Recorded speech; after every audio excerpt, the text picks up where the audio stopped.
नमस्कार, मैं हूं अतुल द्विवेदी और आप देख रहे हैं द सूत्र। राजनीति में कोई कब तक किसी का होता है, कभी कभी चंद घंटे भी नहीं। इसका जीता जागता उदाहरण देखना हो तो बीजेपी को देख लीजिए। दरअसल 7 नवंबर को मध्य प्रदेश के पूर्व सीएम कैलाश जोशी के बेटे और पूर्व मंत्री दीपक जोशी फिर से बीजेपी में शामिल हो गए हैं। दीपक जोशी ने बुधनी में शिवराज सिंह चौहान के सामने बीजेपी की सदस्यता ले ली है। अब फिर से बीजेपी में शामिल हो गए। इसका मतलब यह है कि विधानसभा चुनाव के दौरान दीपक जोशी बीजेपी छोड़कर कांग्रेस में शामिल हुए थे। इतना ही नहीं, कांग्रेस के टिकट पर दीपक जोशी ने खातेगांव से विधानसभा का चुनाव भी लड़ा था, लेकिन वो 12,542 वोटों से हार गए थे। अब नेताजी हैं, बिना पावर का नेता भी कोई नेता होता है क्या? 8 महीने पहले भी यही दीपक जोशी बीजेपी में आना चाहते थे, लेकिन तब बीजेपी के अंदर उन्हें पार्टी में लेने पर सहमति नहीं बन पाई। और यहां आपको एक अपडेट और दे दें कि 4 दिन पहले ही दीपक जोशी ने कांग्रेस प्रत्याशी के पक्ष में बुधनी में एक सभा की और आज 7 नवंबर को वो बीजेपी में शामिल हो गए। शिवराज सिंह चौहान के सामने बीजेपी में शामिल होने वाले दीपक जोशी एक समय शिवराज सिंह चौहान के ऊपर जमकर हमला बोलते थे।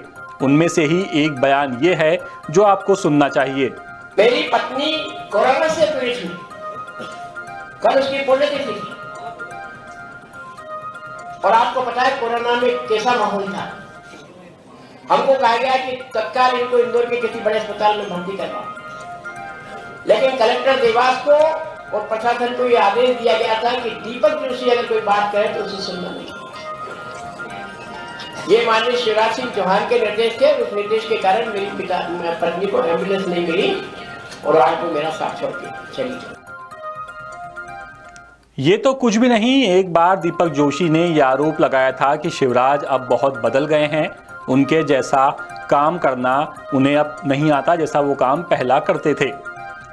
आपको बता दें कि दीपक जोशी 1983 में भारतीय जनता युवा मोर्चा की कार्यकारी समिति के सदस्य रहे थे।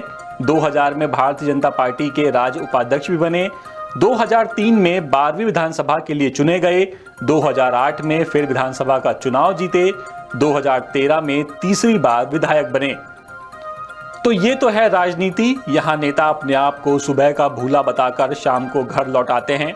वाकई राजनीति में कोई किसी का परमानेंट ना दोस्त होता है ना दुश्मन। ये पूरी खबर सीहोर से आप तक हमारे साथी नफीस खान ने भेजी थी। अपडेट्स के लिए आप बने रहिए द सूत्र के साथ। नमस्कार।